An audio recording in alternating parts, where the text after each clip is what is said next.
Good day and action, everyone. My name is Erica Mitipino, and I'm going to discuss the cross-cutting issues in gender and sexuality.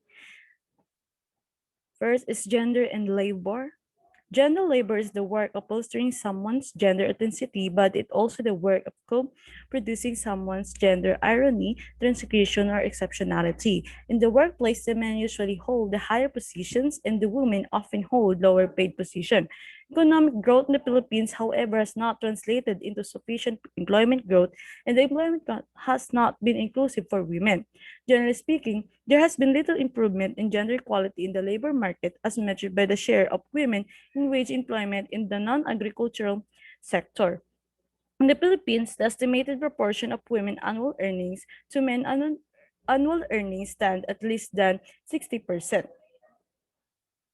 Addressing challenges and reducing constraint on women in the labor market, women are subject to deficit of less available work, more vulnerable work, and the unpaid work burden. And in many occupations and industries are paid at lower rate than men, even when they do find work. The main constraints on women in the labor market are domestic work and career burdens, and women more limited access to resources including education, training, government services, credit, and financial services. Women also face pervasive discrimination, including lack of social protection is in most aspects of their employment and work. Second is gender in media.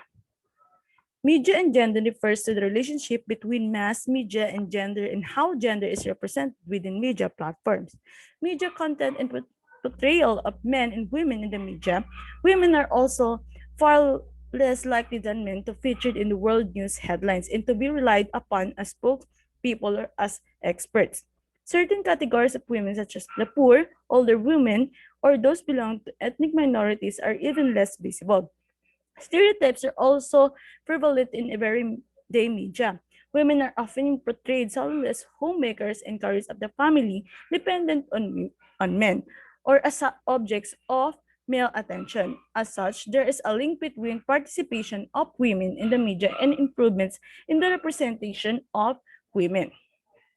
Men are also subjected to stereotyping in the media. They are typically characterized as powerful and dominant. The media tends to demean men in carrying out domestic rules or those who oppose violence. Such portrayals can influence perception in terms of what society may expect from men or women, but also what they may expect from themselves. They promote an unbalanced vision of roles women and men in society. Last is gender and activism. Activism on issues related to gender or gender equality is particularly common among democratic women with at least a bachelor's degree. Through time and space, women have been important advocates for social justice. However, much of research on social movement focus on male experience or does not use gender approach in its analysis. The experience of women activists, their motivation, and the reason for becoming involved in political action often differ from men, and these differences are important to understand for future movement building. The consequence of differing meanings of gender policy and activism for politics. As the starting anecdote suggests, the heated political controversy around the concept of gender is complicated also because of the fact that there are gender definition in use in policymaking and social justice as activism born in different times and from different ideological bases, partly disconnected from debates within gender studies and at times also partly contracting with each others. First is English-speaking context gender becomes substitute for biological sex in order to avoid association to sexual intercourse. Second is came to women, gender analysis in policymaking often used to describe how it is or that measure to affect women. As gender relation, the relation between men and women. Third is analytical category to describe the social quality of distinction based on sex. The power structures is given society between men and women, the roles, responsibilities, and constraints in society attributed to being born male and female or male, female.